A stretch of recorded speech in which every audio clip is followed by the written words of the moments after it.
Take a deep breath, take the higher road. That's what they always say, as if they know the way. They won't take it from me. But don't ever doubt yourself, 'cause life ain't just a dream. You made your own, so kick and scream. The people will act with a never-ending force. You never had the chance, so what you waiting for? The day has come, my friend, 'cause this is war.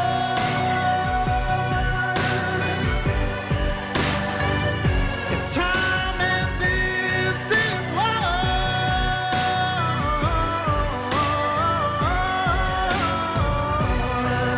For today's episode, I'm taking a series of blog posts that seem to resonate with so many of you, and I'm turning it into a full conversation here on the show. The topic is one that is often avoided, misunderstood, and sometimes even feared. And it is one that is near and dear to my heart: hospice care. When we hear the word hospice, too many of us think it means giving up or doing nothing. But that couldn't be further from the truth. Hospice is about choosing peace, dignity, and comfort at the most sacred time in life's journey. It's about easing both physical and emotional pain, not only for the patient, but for the family and loved ones walking alongside them. In this episode, we'll unpack some of the most common misconceptions that keep people from embracing hospice when it could bring so much relief. I'll walk you through what to expect as the body begins its natural process of letting go, how families can find support through anticipatory grief and life after loss, and what this transition really looks like when it's met with compassion. And for my fellow nurses who may be feeling the tug on their hearts, I'll also share a guide on making the switch to hospice nursing, because there is nothing quite like this work. It is challenging, yes, but deeply rewarding and profoundly human. So let's lean in, remove the fear, and discover the beauty and the peace that can be found in hospice care. You're listening to Nurses Out Loud on America Out Loud Talk Radio. I'm your host, Nurse Kimberly Overton. Before we get started today, I do want to encourage our listeners, if you have questions or comments, or perhaps you want to share your own experiences with what you're seeing on the front lines of healthcare, you can now submit those to us directly by visiting our website at nursesoutloud.com. We would love to hear from you. We encourage all of you to engage in the battle and find your voice in this fight. But until you are able to do that, we will continue to be that voice for you. And when we hear the word hospice, too often it's met with fear, denial, or shame. For many families, it feels like admitting defeat. Like speaking the word aloud somehow accelerates death itself. In some heartbreaking cases, families go so far as to hide a loved one's enrollment in hospice, opting instead to use vague explanations or even outright lies to avoid what feels like a devastating truth. But here's the reality. Hospice isn't giving up. It is choosing comfort. It is choosing dignity. Hospice is love in its most selfless form. Now, I've walked into countless homes where the atmosphere is thick with tension, not just from grief, but from confusion, denial, and fear. I've met sons and daughters who whisper behind closed doors, unsure how to tell mom that she's now on hospice. I've seen wives hide the truth from their husbands, afraid it will extinguish whatever flicker of hope remains. I understand. I do. Because to the world, hospice has become synonymous with death, a final surrender. But what the world doesn't always see is the beauty that happens when we stop fighting for more time and start cherishing the time we have left. One of the hardest things to witness is when families avoid telling their loved ones that they are on hospice. They mean well, trying to protect them from fear or despair. But in doing so, they rob them of the very thing that they deserve most: truth, peace, and a chance to say goodbye on their own terms. I don't believe choosing hospice is giving up. I believe it's a way of opening our hands and saying, Lord, have your way. It's shifting our hope from the temporary to the eternal. It's trusting that even in the valley of the shadow of death, He is with us, that He prepares a table for us in the presence of our enemies, even when that enemy is terminal illness. When a patient chooses hospice, they are choosing to be surrounded by love, by dignity, by comfort. They are choosing to spend their final days with their family, not in a cold hospital room, but in their favorite chair, with their dog curled up at their feet, or the sound of grandchildren laughing in the next room. But there are some misconceptions that keep us from choosing peace. And one of the most harmful misconceptions about hospice is that it means the end is imminent.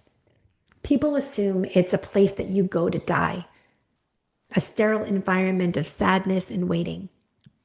In truth, hospice is not about dying. It's about living fully until the very end. It's about quality, not quantity. It's about removing unnecessary pain and interventions so that what time remains is meaningful, connected, and peaceful. Another misconception is that choosing hospice means giving up hope. But hope doesn't always mean curing the illness.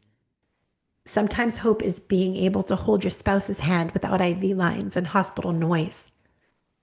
Sometimes hope is having one more holiday dinner at home, surrounded by family with pain well managed and your dignity intact. And yes, there are those who fear what others might think. They whisper the word hospice like it's taboo, avoid telling relatives or cover it up with other terms. But in doing so, they rob themselves and their loved ones of the very heart of what hospice offers. Open conversations, emotional closure, and the chance to say the things that matter most. Let's talk about what hospice really offers. Hospice is not a place. It's a philosophy of care. Whether we provide that in the home, a facility, or elsewhere, it focuses on comfort, support, and holistic well-being. It's about control. The patient, not the disease, is in charge now. It's about presence. Hospice teams are trained to walk alongside you, not ahead of you or behind you. We know the terrain of the final journey, and we can guide you with gentleness and knowledge. It's about the family. Hospice care supports not only the patient, but their entire circle, emotionally, spiritually, and practically. And it's about honoring the life lived. Hospice affirms that every breath matters, even and especially at the end.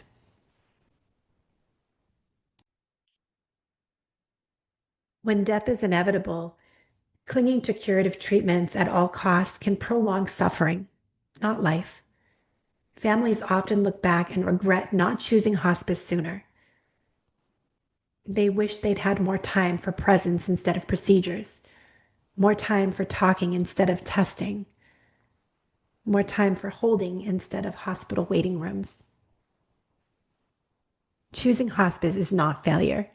It's a brave, compassionate choice to focus on what truly matters in those final chapters. It's saying we see you, we love you, and we are here to walk with you every step of the way. In 2023, my life changed forever when my husband was diagnosed with lung cancer. From the moment that we heard the words, everything shifted. When it became clear that healing wasn't going to come in the way that we had prayed for, he chose hospice, and I fully supported his decision. Now, I'll be honest, at first the word stung. It felt final. I wrestled with guilt, with fear, and with the ache of what it seemed to represent. But what I didn't know then, and what I understand so deeply now, is that hospice wasn't the end of his story. It was the beginning of a beautiful, sacred chapter. I watched as nurses, aides, and chaplains walked into our home like angels on assignment. They didn't just care for his body, they cared for his soul and for mine. In those final days, I saw more of God's grace than I had ever known. It was in the softness of a nurse's voice, the tenderness of a hand on his shoulder, the prayer whispered when the tears came. And when the time came for him to step into eternity, he was at peace, surrounded by love, by faith, and by the presence of the Lord. Hospice changed me. It showed me that death is not the enemy, suffering is. And when the battle is no longer for a cure, but for comfort and peace, hospice becomes one of the greatest gifts that we can give our loved ones and ourselves. This experience solidified what had long been tugging at my heart, and that was a calling to take my passion for nursing and walk alongside patients and families on their own hospice journey. It truly is a divine calling.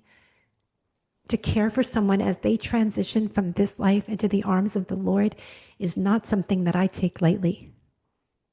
Every time I walk into a home, I pray, Lord, let me be your hands and feet here. Let this family see you in me. Hospice allows us to slow down and be present. It gives space for conversations that matter most.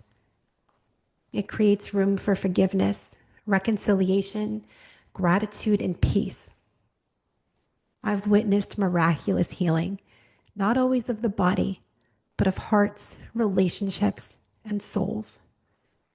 And when it's time, when that final breath is drawn, I've watched as a divine hush fills the room.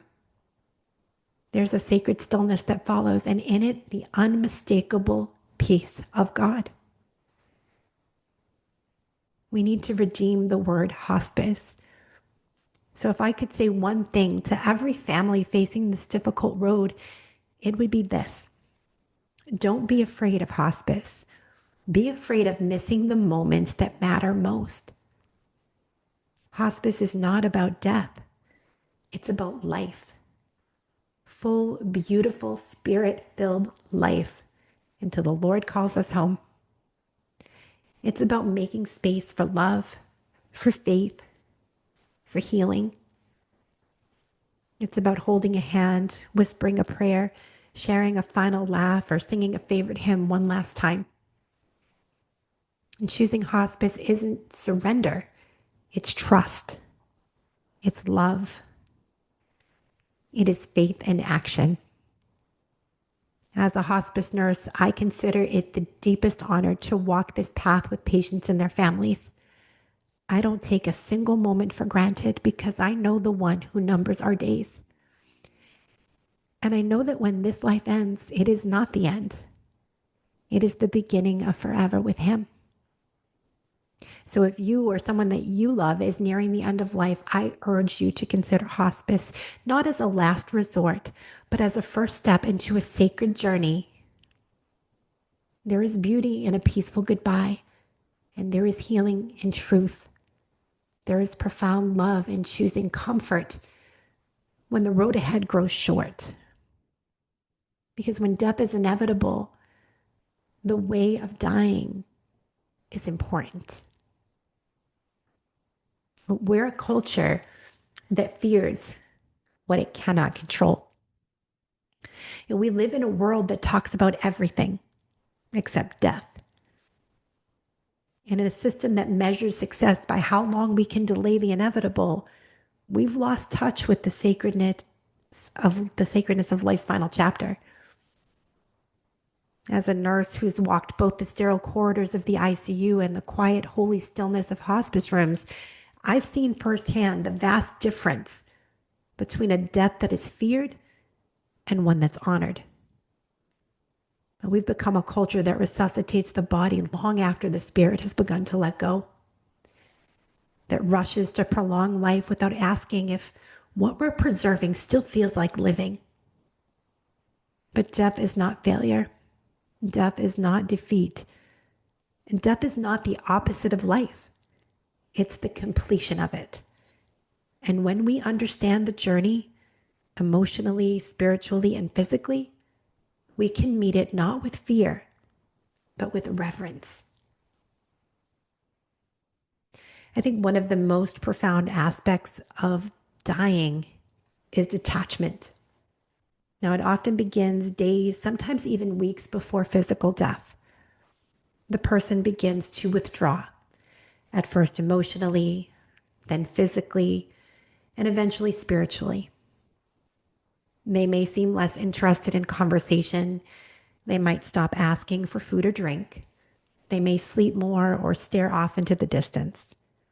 Now, this isn't depression or confusion. It's a divine process. The body knows. The spirit knows.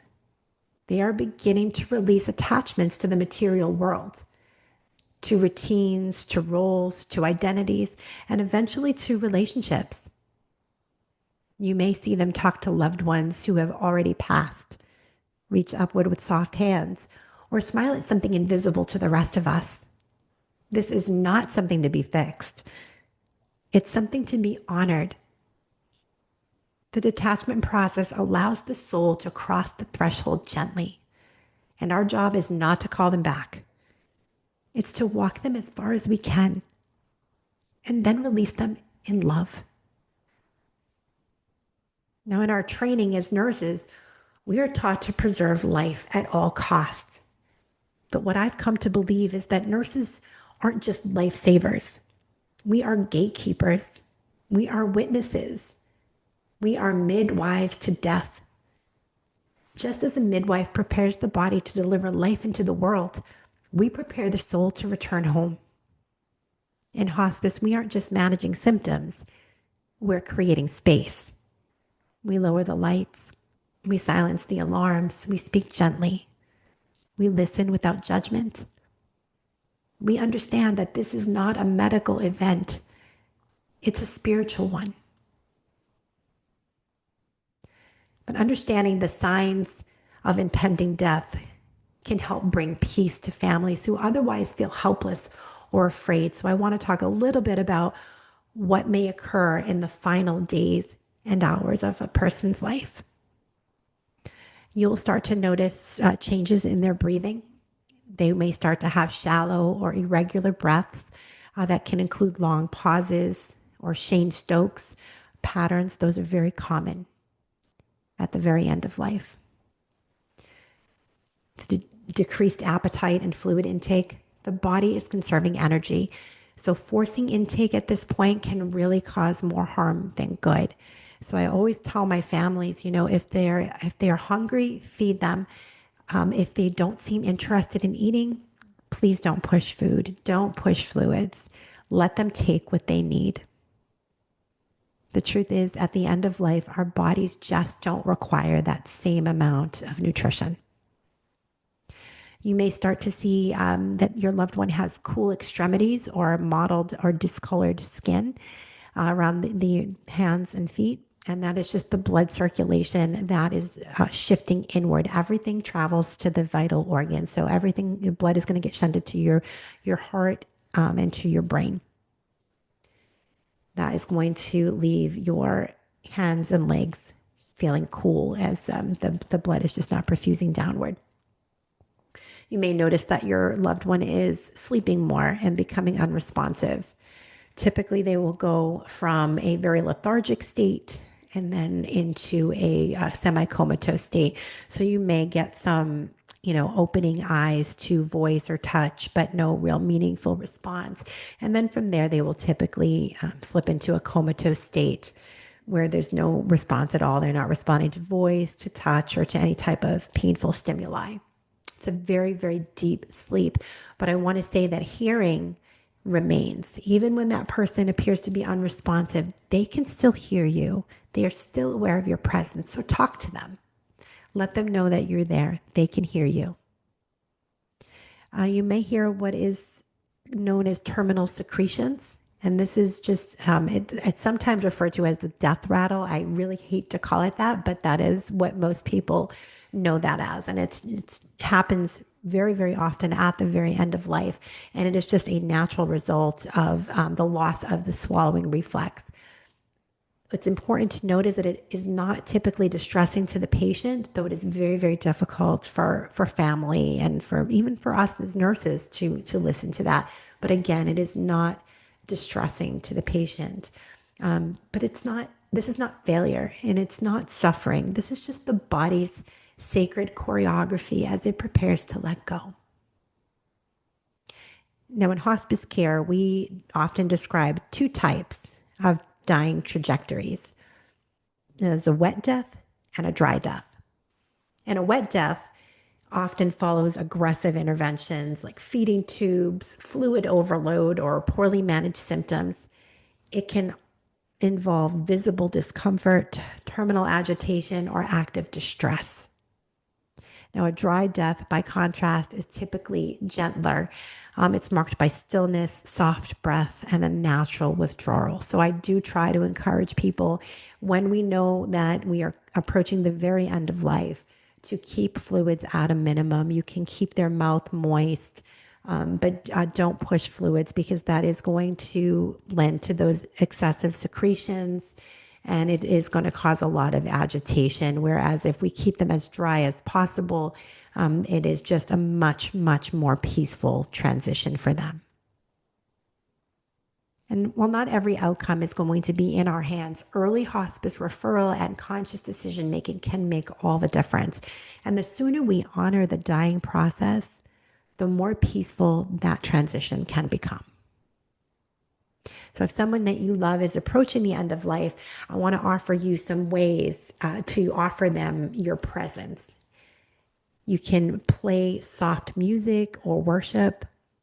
You want to dim the lights, use some natural scents like frankincense or lavender. You can use some essential oils to make that a more calming environment for them. You can hold their hand and just sit beside them in silence. You can just offer loving words. Let them know that you love them. Let them know that it's okay, that they can go, and that you'll be okay. You need to let go of fear because it does not serve them. And you never want to interrupt the detachment. You want to walk with them, and then you need to let them go. There is a stark contrast between the way that people die in the ICU and the way that they pass under the care of hospice. In the ICU, I witnessed death surrounded by panic, bright lights, alarms, rushed compressions, barked orders. We worked with urgency, but often in futility, prolonging the inevitable, sometimes even causing pain in the process. I've cracked ribs during CPR. I've seen patients shocked multiple times with no meaningful return. I've watched families pressured into last-minute decisions that they barely understood. And I've held my breath as someone was intubated while still awake, their terrified eyes locked on mine, pleading for answers I could not give them. And this is not death with dignity. This is medicalized chaos. And it left scars, not just on the patients and their families, but on the nurses too. That said, when there is a viable opportunity for survival, especially in the case of a young or otherwise healthy patient, we should absolutely do everything in our power to preserve life. And when it's the patient or the family's wish to pursue every effort, we honor that fully. We fight alongside them and we advocate fiercely for their care, because the decision to continue aggressive treatment is not ours to make. It belongs to the patient and to the people who love them. I think what we wish more than anything is that there were more education, understanding, and acceptance of the sacred nature of the dying process, so that patients and families could make truly informed decisions, not ones that are driven by fear, guilt, or pressure from a system that often sees death as failure. Because when the time comes to surrender, not out of defeat, but with peace, something holy happens. When I entered hospice, everything shifted. I witnessed peaceful transitions, souls slipping away with quiet dignity, often with soft music playing, scripture being read, and hands held by those who love them. I saw tears, but not panic. I saw grief, but also gratitude. I saw families gathered around not to say goodbye in a moment of trauma, but to release their loved one into an eternity with reverence and prayer. Peaceful death is not rare. It is possible, but it requires us to let go of control. I know that's something that some of us struggle with, myself included. But to choose presence over procedure and to trust that death is not a moment to fear. It's a moment to hold sacred.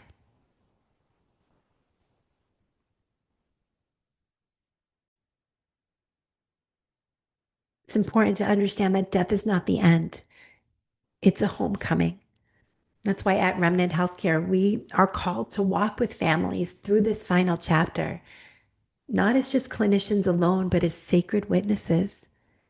We offer education, advocacy, and spiritual support so no one walks this road alone or in fear. Now, if you need help understanding hospice, setting boundaries with providers, or honoring the dying process from a faith-based perspective, then we are here to serve you guys.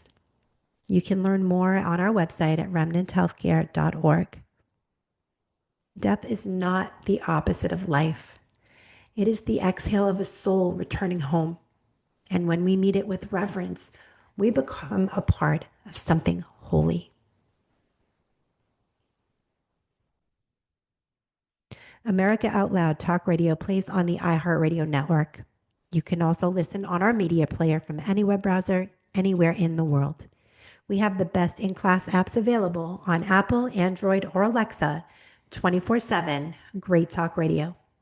All of our shows go to podcast the following day. You can hear them on apps such as Spotify, Stitcher, Pandora, iHeart Podcasts, and many more. Be sure to subscribe and rate the show on Apple Podcasts for me.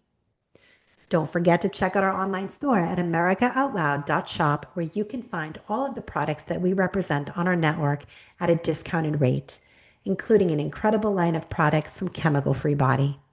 Unlike the majority of supplements you'll find on the market today, with Chemical Free Body, you won't have to worry about harmful ingredients, binders, fillers, or flow agents.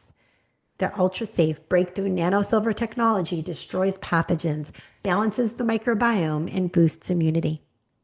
All of these products are proudly made in the USA and are backed by an unheard of double your money back guarantee. I've made a twice daily Green 85 drink part of my routine, which has led to a decrease in belly bloat and an increase in my energy throughout the day. Use promo code OUTLOUD to save 20% off the Healthy Gut Bundle. I'll catch you on the other side of this break. Stay with us. Are you eating like your health depends on it? Because it does. Most grocery store beef today comes from industrial farms where profit comes before your health. Wellness Farms, eat like your health depends on it. 100% grass-fed, grass-finished beef from regenerative American family farms. Our cattle are mRNA-free, hormone-free, and vaccine-free, raised the way nature intended, from farm to table, direct to your door. Order now at twc.health/OUTLOUD and use code OUTLOUD to get your exclusive 20% off for AOL listeners. Wellness Farms, eat like your health depends on it. You wouldn't go a day without brushing your teeth or washing your hands. What about washing your nose? I mean, your nose does filter the air you breathe, air loaded with bacteria, viruses, and irritants. Make nasal hygiene part of your routine with Clear. No messy bottles to fill, no drowning sensation. Clear is a natural drug-free saline with the added benefit of xylitol, which blocks bacterial and viral adhesion. Available in stores and online at Clear.com. That is XLEAR.com.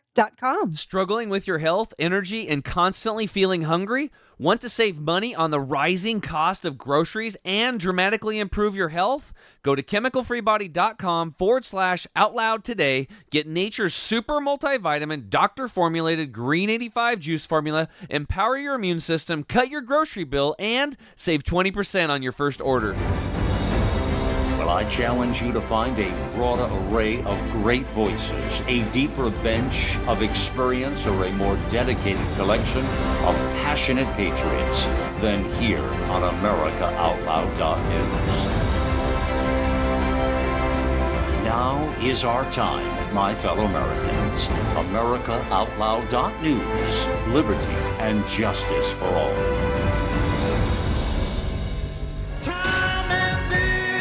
Welcome back to Nurses Out Loud on America Out Loud Talk Radio. I'm your host, Nurse Kimberly Overton. Wherever you're listening from today and whatever you're doing, I thank you for giving me the gift of your time. Be sure to make AmericaOutloud.news your daily stop for all the latest news and happenings. We all must do our part and share the stories, the articles, the podcasts, and videos so we can help secure America's future.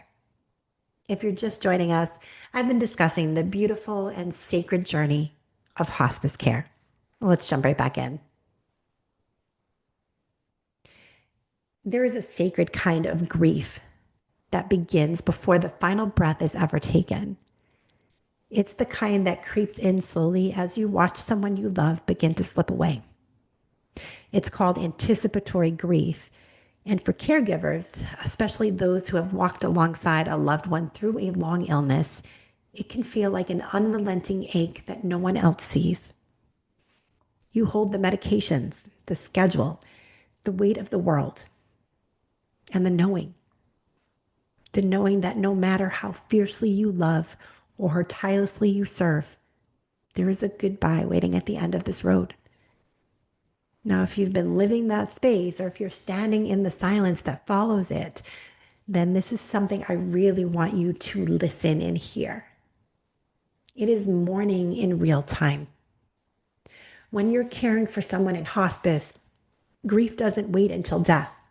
You start the grieving process with every change, every loss of function, every new decline.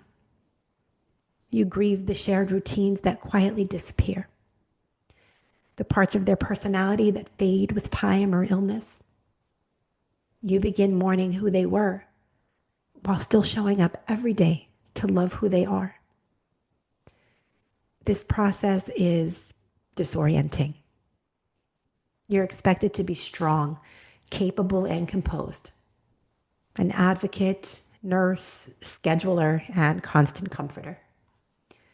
But you're also a human being who is slowly breaking, day by day, inside a role that few can understand unless they've lived it.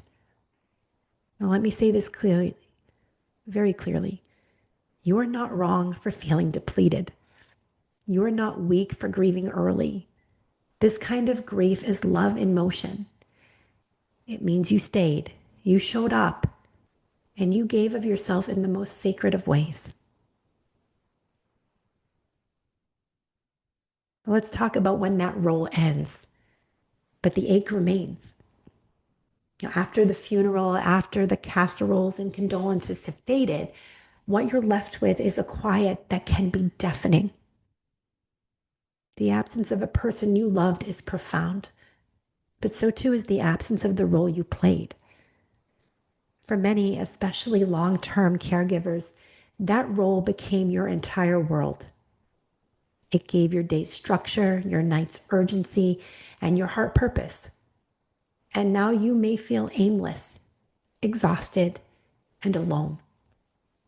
That's not just grief. That's post-caregiving identity loss. And it's very real. And it's rarely talked about. You may find yourself asking, who am I if I'm not taking care of them? Now, what do I do with all this time? Why does it feel like the world just moved on without me? These questions are normal. They don't make you ungrateful or weak. They make you human. One of the most disorienting parts of the grieving process is something we don't talk about enough, is what happens when your role as a caregiver ends. When you've been caring for someone 24/7, scheduling their medications, monitoring their symptoms, feeding, bathing, advocating, comforting, you begin to build your entire identity around keeping them safe, stable, and supported. You live for the next need, the next moment of clarity, the next small victory. You begin to define yourself by how well you can manage it all. You become the anchor in someone else's storm. And then they're gone. And what do you do with that silence? What do you do with your hands that no longer need to administer medications or hold their hand through the night? What do you do with the purpose that once kept you grounded? You might find yourself feeling not only lost in grief, but lost in yourself. It's as if the very scaffolding that held your life together has been stripped away. You may feel like a stranger in your own home, in your own body, and in your own life. But let me tell you something that's so important to hear. You are not broken. You are becoming. This is the sacred unraveling that so often follows deep love and long-term care. It's painful, it's confusing, and it's also a doorway to rediscovery. You were never just a caregiver. That role was an expression of your love, but it wasn't the whole of who you are. Now is the time, gently, slowly, without pressure, to begin remembering the parts of yourself that were put on hold. Maybe there's art inside you that hasn't had space to breathe. Maybe there's a dream that you tucked away for someday. Maybe there's a strength in you that you never even realized was there until you had to let go. This is the moment to ask with tenderness, who am I now that I am no longer who I was? And the answer won't come all at once, but it will come. Not to replace who you were, but to expand on who you are becoming. So allow yourself to explore, to reconnect, to rest, to rediscover joy without guilt. Your grief does not make you any less deserving of a full, beautiful life ahead. In fact, your willingness to feel this loss is exactly what qualifies you to rise again. And when you do, it won't be about moving on. It will be about moving forward with purpose, carrying the love that shaped you. But grief isn't linear, and healing doesn't come in stages. It comes in moments of clarity, of connection, of courage. I want to give you a few loving suggestions as you begin to move forward. And the first one, and probably the most important, is give yourself permission to rest. You have been in survival mode for so long. It is okay to pause, sleep in, cry, breathe, just be. You do not need to rush into productivity or find a new purpose overnight. Take time to rest. Second thing I want to tell you is speak their name. Keep talking about them. Share their stories. Laugh about the good times. Say their name out loud. Keeping their memory alive is not clinging to the past. It's honoring their presence in your life. Many of you who follow me know that even nearly 3 years later, I still talk about my Billy all the time. I don't ever want to forget him or what he meant to my life. You know, he would often tell me that he didn't feel like his life had any purpose. That always broke my heart to hear him say. But the fact of the matter is that without my husband, without his love, support, and encouragement, I wouldn't even be a nurse. You know, one of the things that I remember him saying to me is, he's like, all I hear you talk about since I first met you is you want to be a nurse. It's like, when are you going to just get off your ass and do it? And I thought, oh my gosh, what do you mean? Like, I can't. I have all of these things. I work full time and just life. And he was like, no, he was like, now is the time. I'm here to support you and walk you through it. And he did just that. He walked me through that journey. So without my husband's, encouragement, perseverance, I would not be a nurse. There would be no Nurse Freedom Network. There would be no Remnant Healthcare. And I wouldn't be your host here on Nurses Out Loud. And I don't ever want to forget that. And I told him before he passed that his life was not without purpose. His purpose was elevating me to mine. And it was beautiful. So I will keep speaking his name until the day I go home to be with the Lord and to be with him again. So it's okay. Continue to talk about them, share the stories, and laugh about the good times. We don't have to forget our loved ones. Third thing I want to tell you to do is to reconnect with the person that you were before caregiving. What brought you joy? What are some of the things that you loved? You're still here and you are still worthy of beauty, laughter, connection, and dreams. Next thing is to seek community. There are so many resources available to you, and I will list some of those in the show notes that will accompany this episode. But join a local or a virtual grief support group. Surround yourself with people who understand the unique layers of loss that caregivers face. Being seen in your grief is one of the most healing experiences that you can give yourself. And the last thing I would tell you is let that love continue. Let the love that you gave, it doesn't end with their life. That love is now part of your story. So you want to channel it into something meaningful, whether that be writing, advocacy, service, art, or simply just being present with others. That continues their love and your love for them. And it's a beautiful way to honor their life. And again, as I've talked about many, many times, I have been down this road when I lost my husband. And even now it feels strange to talk about, but grief, I've learned, doesn't obey the rules of time. It doesn't end at the first anniversary or even the second. It comes in waves. Sometimes those waves are gentle and sometimes they're crashing. But again, I still miss him every single day. There are moments when I smile at a memory and others when I find myself reaching for the phone to tell him something before the reality settles back in again. Grief is no stranger to me. It has reshaped my world just like it has reshaped yours. This journey has shown me that the heart never truly moves on, but it does learn to carry both the sorrow and the beauty.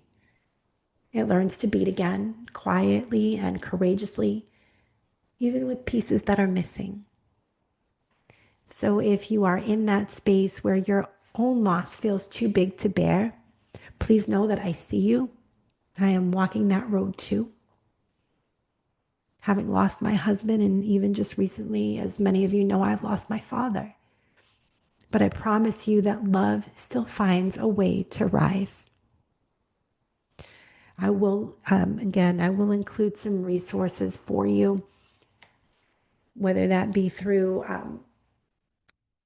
support groups. I'm going to send you some links for what we do at Remnant Healthcare, but also there are many, many compassionate communities and people that can help you through this time. And I cannot express to you enough the importance of finding community and not taking this on all on your own. But just remember that you are not just a caregiver. You are a soul who poured love into another human being until their final breath. And that love doesn't just vanish. It reshapes you. While your hands may feel empty now, they are still full of meaning, full of memory, and full of love that never dies. So let yourself cry, let yourself laugh again, and let yourself live. You're not alone in this new chapter. Grief is the echo of love that was poured out fully, and it lingers not to haunt you, but to remind you that what you gave mattered, and that love, real love, leaves a legacy that no death can silence. I want to pray right now for any of you who are feeling bereaved, who have lost a loved one. Heavenly Father, wrap your arms around every soul hearing these words. Remind them that they are not forgotten. Hold their grieving heart with gentleness and grace, and help them find rest in you. and courage for the days ahead. Restore what has been emptied, rebuild what has been broken, and let love guide them gently into this next chapter of life. Amen. And now I really want to talk to my fellow nurses out there, nurses who might be considering answering the call to hospice. And for many of us, the call to hospice work begins as a quiet whisper. It might come from a patient encounter that stays with you long after your shift ends. A growing awareness that you want to do more than prolong life at all costs, or a deep desire to help patients and families find peace in the final chapter of life. But hospice isn't just a career change. It's a shift in perspective, a transformation in how you view life, death, and the role of a nurse. And for those who take this path, it can be some of the most meaningful and rewarding work that you'll ever do. Now, hospice nurses often speak of a deep sense of purpose in our work. And the focus is not on winning the battle against disease, but on ensuring comfort, dignity, and emotional peace. We support, again, not just the patient, but the family. We guide them through one of life's most vulnerable times. So in hospice, you're going to learn to slow down and listen. You'll witness moments of profound connection, forgiveness, and love. You're going to use your skills in pain management, symptom control, and emotional support, often in ways you never imagined during your nursing education. I think there's a lot of pull for ICU nurses to make that shift to hospice. That was my background. I was an ICU nurse for years. And I think the pull towards hospice can be especially strong for us because of the contrast between these two worlds. It's just impossible to ignore. In the ICU, every beep, every alarm, and every intervention is designed to keep the body alive, often at great cost to the patient's comfort and dignity. You become skilled at titrating drips and reading labs and reacting in seconds to a crashing patient. But with time, the reality sets in. Many of the people we quote unquote save in the ICU never truly recover. They may leave with severe debility, cognitive decline, or only to return weeks later for another grueling round of interventions. You know what I'm talking about. And this takes a toll. You start to ask the hard questions. Are we truly helping? Is this what the patient would have wanted if they could speak for themselves?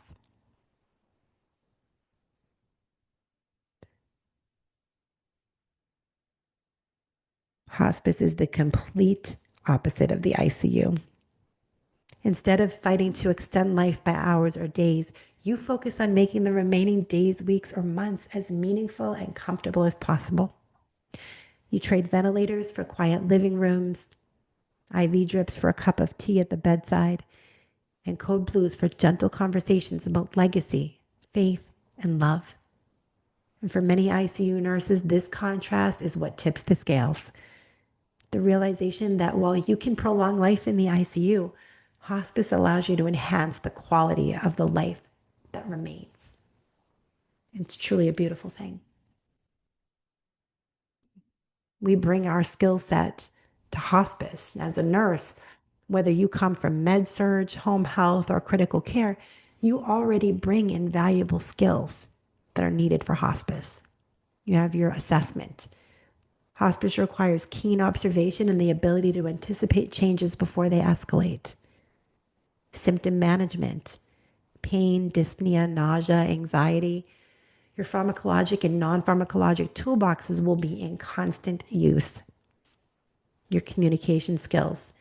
You'll guide difficult but necessary conversations about end-of-life wishes, advanced directives, and emotional needs. And a huge part of it is family education. Teaching families what to expect, what's normal, and how to provide care is essential to hospice nursing. And let me tell you, it makes all the difference. When we can give people an understanding of what is to come, it really lessens their fear and anxiety. And I can't tell you how grateful these family members are when they are able to get that education. And I mean, really truly understand that what's happening is just part of the process and it is nothing to be feared. I want to talk a little bit about, I only have a few minutes left, but I really want to talk a little bit about, for newer hospice RN case managers, some things to expect, how to manage your caseload. If you're just stepping into the role of a hospice nurse case manager, for the first time, and you're not just caring for patients. Again, you're orchestrating an entire plan of care. Remember those things that they taught us in nursing school, the plan of care, and then we never use them in actual bedside nursing? Well, we're about to learn how to actually create a plan of care. And you're going to be the central point of contact for your patients, their families, and the interdisciplinary team. So this role is deeply rewarding, but it also comes with a learning curve. Some things that you may want to expect is a very varied caseload. You're typically going to manage anywhere from 10 to 18 patients, depending on your agency structure and what your census is at that time. You want to expect a lot of autonomy and flexibility, which for me, I love. So much of your work is going to be in the field. You'll be visiting patients in their homes, in assisted living facilities or nursing homes, and you'll quickly learn to organize your day for efficiency. What you'll want to expect is frequent changes. Hospice patients can decline very rapidly, and your schedule can often shift at a moment's notice, so do be prepared for that. You need to have heavy coordination skills because you are going to be managing medications, ordering supplies, communicating with providers, and ensuring that all of the team members, from your CNA to your social worker to your chaplain, are all aligned for the patient's care and comfort. So I'm going to give you a few kind of practical tips for success as you want to start your day with a plan. Review your patient list and prioritize based on urgency. You want to triage changes and as they happen and kind of leave some room for unexpected visits because they do come up. Make sure that you are documenting as you go. Don't let that charting pile up until the evening. If it's possible, complete your documentation in your car after each visit while those details are fresh in your mind. The last thing you want to do is take your charting home with you because you will be up all night and you will burn out very, very quickly. A third thing I will say is know your resources. Make sure that you're familiar with your pharmacy, your DME provider, and your on-call team. And these relationships and building them up make urgent needs very easy to handle. So make sure that you know your resources and build those relationships. Make sure that you're keeping a go bag stocked, include PPE, admission packets, comfort kits, any spare forms that you might need, commonly needed supplies, so that you're ready for any scenario that might come up. Also, make sure that you are setting boundaries. Hospice can be very, very emotionally consuming, so make sure that you are protecting your off time and learn how to delegate when appropriate. Communicate often and communicate well. Stay in touch with your team, especially your hospice aides. They are going to be your eyes and your ears in the field when you can't be there. And don't forget to take care of yourself. This work is sacred, but it is intense. So debrief with your peers, lean on your chaplain or your social worker, and make self-care non-negotiable because it isn't negotiable. It is a priority. The beauty of hospice lies in the relationships that you build. You're invited into a sacred space, often the patient's home, where your presence becomes a source of comfort. You witness the power of human connection in its rawest form. You see families come together, old wounds heal, and moments of peace that words can't describe. And perhaps most importantly, hospice nursing allows you to heal too, from the moral injury that can come from working in a system that often prioritizes protocols over people. Now, hospice nursing isn't without its challenges. You'll face the emotional goodbyes, the unpredictable days, and the weight of grief. Sometimes it's your own grief. But if you have a deep compassion for the human experience, if you value dignity over aggressive intervention, and if you're ready to see death not as failure, but as a natural part of life, hospice may very well be your calling. And when I transitioned from the ICU to hospice, it was because I could no longer ignore that inner voice asking for a different way to serve. I had seen too many patients endure suffering in their final days simply because we could keep them alive. In hospice, I finally found alignment between my skills as a nurse and my heart as a healer. And I've walked this road personally, so I understand hospice care from both sides. And I can tell you without hesitation that the services I received from my family brought peace, dignity, and a sense of sacred closure that I will always be grateful for. So if you are a nurse standing at the crossroads and wondering if hospice might be the next step, then I would encourage you to listen closely to that nudge. Hospice is not about giving up. It's about showing up differently. And it's about creating space for comfort, love, and humanity when they matter most. And for many of us, that's the nursing that we dreamed of when we first put on our scrubs. If you have questions and you want to reach out and talk to me about my own hospice experience, I would encourage you to reach out to me. You can always email me. My email address is kimberly@nursefreedomnetwork.org. I would love to hear from you and hear your thoughts on your journey, as whether you're a hospice nurse or a nurse kind of just sitting on the edge and wondering if they should take the leap. Would love to hear from you. And that is all the time that we have for today, friends. But remember, we are here on the air 5 days a week, Monday through Friday at 10 a.m. Eastern with a different nurse host daily. You can also catch the encore at 11 p.m. Eastern Standard Time. Please be sure to tune in and listen to myself and these courageous nurses. As we walk you through all of these hot topics, we will empower you with information and education. We will advocate and we will stand in the gap for you because we are nurses and this is what we do.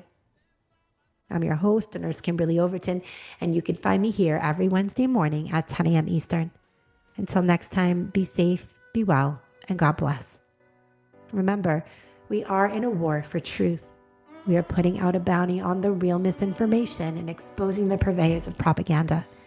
No topic is off limits as we shine our lights and expose the darkness.